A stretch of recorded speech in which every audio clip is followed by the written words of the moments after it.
சந்தி தொலைக்காட்சி நேயர்களுக்கு வணக்கம். நல்லதை சொல்வோம், நல்லதை செய்வோம், நல்லதே நடக்கும்.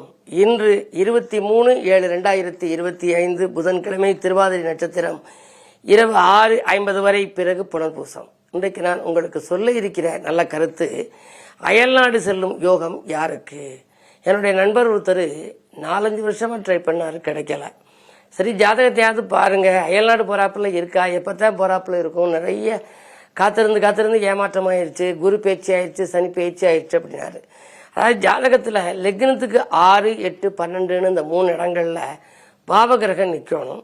அதே சமயம் அம்சத்துல குருவோட 2 அல்லது 7க்கு அதிபதி சேர்ந்திருக்கணும்னே. அவர் ஜாதகத்துல அப்படி இருந்துச்சு. அப்படி இருந்து ஏன் போக முடியலைன்னு கேட்டார். அதனுடைய திசாபுத்தி காலம் வரணும் இல்லையா, அப்பத்தானே போறாப்புல இருக்கும்னே.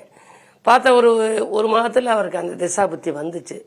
கரெக்டாக பயணம் பண்ணி அரபு நாடுகளுக்கு போகிறாப்புல வாய்ப்பு வந்து இன்றைக்கு நல்லா இருக்கிறாரு. காரணம் என்னன்னா, நம்ம ஜாதகத்தில் அந்த அமைப்பு இருக்கணும், இருக்கு ரொம்ப பேருக்கு. ஆனால் அதனுடைய திசாபுத்தி காலம் நடக்கணும்.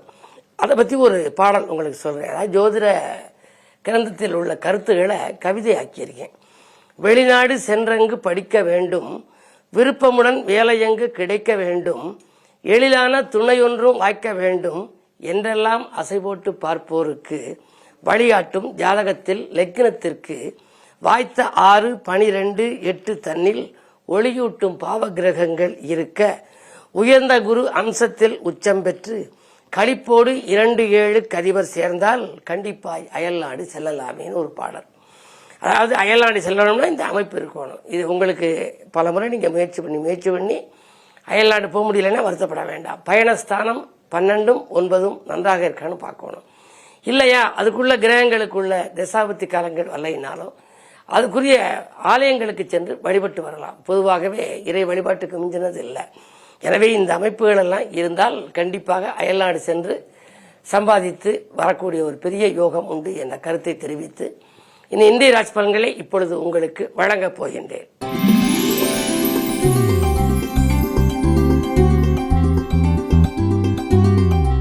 மேசராசி நேயர்களே, பூசல்கள் அகன்று புதுமை படைக்கின்ற நாள் இந்த நாள். புகழ் மிக்கவர்களின் ஒத்துழைப்பு கிடைக்கும். வருமானம் திருப்திகரமாகவே இருக்கிறது. குடும்பத்தில் உள்ளவர்கள் குறைகளை தீர்க்க ஒரு தொகையை நீங்கள் செலவிடுவீர்கள். 3லே குரு இருப்பதனாலே முன்னேற்ற பாதையில் இருந்த இடையூறுகள் அகலும். தொழில் வியாபாரம் சிறப்பாக இருக்கும். இந்த நாள் நல்ல நாள்.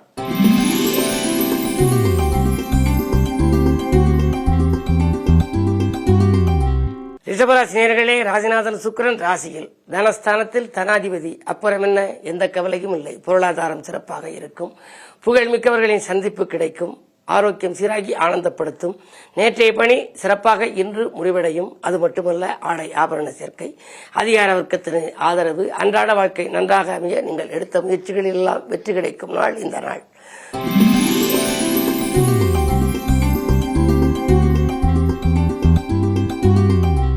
மிதுனராசி நேயர்களே, உங்கள் ராசியிலேயே சந்திரன் தனாதிபதி. தனவரவு தாராளமாக இருக்கும். நினைத்ததை நிறைவேற்றிக் கொள்வீர்கள். வாழ்க்கை தேவைகள் பூர்த்தியாகும். பொதுநலத்திலே ஆர்வம் இருப்பவர்களுக்கு புதிய பொறுப்புகள் கிடைக்கும். அதே நேரம் தொழில் வளர்ச்சிக்காக நீங்கள் ஏதேனும் உதவிகள் யாரிடமும் கேட்டிருந்தால் அதுவும் உங்களுக்கு கைகூடலாம். பிள்ளைகளாலும் பெருமை சேரும். இந்த நாள் நல்ல நாள்.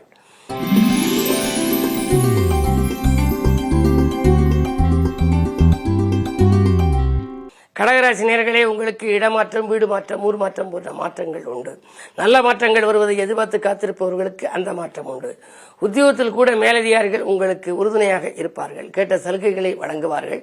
அதில் உள்ள நுணுக்கங்களையும் உங்களுக்கு கற்றுக் கொடுப்பார்கள். பூமி வாங்கி போட்டு பல நாட்களாக விற்பனைக்காக நாம் காத்திருந்தும் இன்னும் விற்க முடியவில்லையே, எப்பொழுதுதான் விற்கும், விற்றால் நம்முடைய கடன் தீர்மை என்றால் நினைத்தவர்களுக்கு அதுவும் கைகூடக்கூடிய ஒரு யோகம் உண்டு.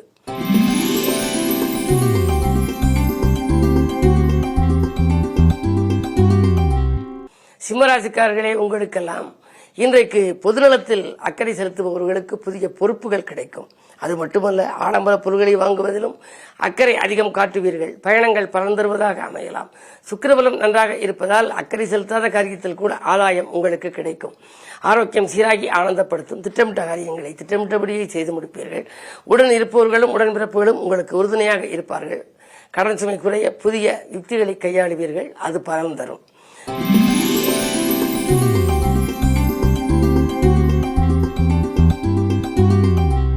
கன்னிராசி நேயர்களே, உங்களுக்கெல்லாம் 10லே குரு இருக்கின்றார். பதவி மாற்றங்கள், இடமாற்றங்கள், உத்தியோக மாற்றங்கள் உண்டு. நீங்கள் சிறப்பாக செயல்பட்டு பாராட்டுகளை பெற்றாலும் கூட திடீரென உங்களை மாற்றக்கூடிய ஒரு அமைப்புகள் வரலாம். என்ன இருந்தாலும் மேலதிகாரிகளின் அனுசரிப்பு கொஞ்சம் குறைவாகவே இருக்கும். 12லே கேது இருப்பதால் வரும் மாற்றங்களை ஏற்றுக்கொள்வதே நல்லது. அதே நேரத்தில் 6லே ராகு இருக்கின்றார்.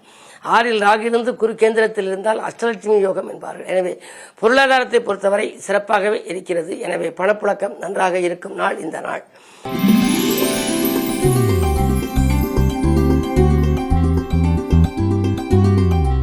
துலாம் ராசி நேயர்களே, உங்களுக்கெல்லாம் தனலாபம் தடையின்றி கிடைக்கின்ற நாள். தக்க விதத்திலே உங்களுக்கு உடன்பிறப்புகளும் உறுதுணையாக இருப்பார்கள். கடன் சுமை பாதிக்கு மேல் குறையும். நீங்கள் உங்களுடைய வாழ்க்கையிலே இன்றைக்கு மறக்க முடியாத சம்பவம் ஒன்று மதியத்திற்கு மேல் நடைபெறப் போகின்றது. உங்களுடைய ராசிக்கு லாபஸ்தானத்திலே இருக்கக்கூடிய கேது புகழ்பெற்ற ஆலயங்களுக்கு நீங்கள் சென்று வர வேண்டும் என்ற விருப்பத்தை நிறைவேற்றப் போகின்றார். சூரிய பலமும் நன்றாக இருப்பதால் பொது வாழ்வில் இருப்பவர்களுக்கு நல்ல பொறுப்புகள் கிடைக்கும்.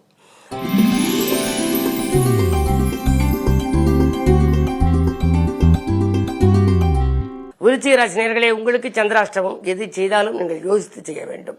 இன்னும் சொல்லப்போனால் கோரிக்கைகள் நிறைவேற கோவிலுக்கு செல்ல வேண்டிய நாள் என்று சொல்லலாம். வாங்கல் கொடுக்கல்களில் கூடுதல் கவனம் தேவை. ஆரோக்கியத்திலும் அக்கறை செலுத்துவது நல்லது. நீண்ட தூர பயணங்களை மேற்கொண்டால் கூட அலைச்சலுக்கேற்ற ஆதாயம் உங்களுக்கு கிடைக்குமா என்பது சந்தேகம்தான். சுக்கிரபலம் நன்றாக இருப்பதால் காரியங்கள் கடைசி நேரத்தில் கைகூடிவிடும் என்றாலும் கடவுள் வழிபாடு உங்களுக்கு கண்டிப்பாக தேவை. அந்த அடிப்படையில் இன்றைக்கு மாத சிவராத்திரி சிவனை வழிபட்டால் சிறப்பான வாழ்க்கை அமையும்.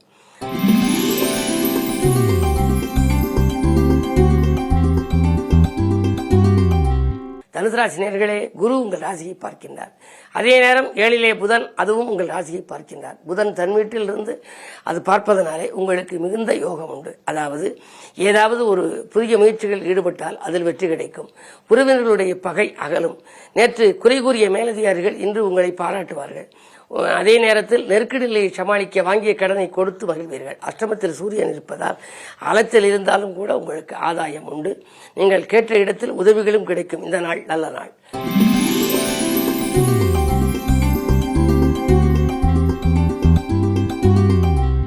மகர ராசி நேயர்களே, உங்களுக்கெல்லாம் அஷ்டமத்தில் செவ்வாய். உடன்பிறப்புகளும் உடன் இருப்பவர்களும் உங்களுக்கு உறுதுணையாக இருப்பார்களா என்பது சந்தேகம்தான். எதையும் நீங்கள் திட்டமிட்டு செய்ய இயலாது. திறமை மிக்கவர்கள் உங்களுக்கு பக்கத்தில் இருந்தாலும் காரியங்களை முடித்துக் கொடுக்க அவர்கள் கொஞ்சம் தாமதப்படுத்துவார். வியாபாரத்தில் சில மாற்றங்களை செய்யலாமா, உத்தியோகத்திலிருந்து நாம் விலகிக் கொள்ளலாமா என்றெல்லாம் சிந்திப்பீர்கள். உழைப்புக்கேற்ற பலன் கிடைக்காத நாள் இந்த நாள்.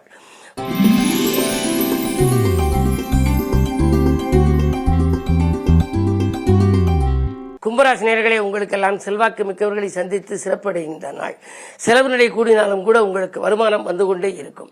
உத்தியோகத்தில் உயர் அதிகாரிகள் ஆச்சரியப்படும்படி நீங்கள் நடந்து கொள்வீர்கள். குருவின் பார்வை இருப்பதனாலே பிள்ளைகளின் எதிர்கால முன்னேற்றம் கருதி அவர்களுடைய மேல் படிப்பு அல்லது வெளிநாடு சென்று பணிபுரியும் வாய்ப்புகளை கருதி நீங்கள் முயற்சி எடுத்தால் அதில் வெற்றி கிடைக்கும். மதியத்திற்கு மேல் உங்களுக்கு வரவேண்டிய பாக்கிகள் வசூலாகலாம். இன்று நல்ல நாள்.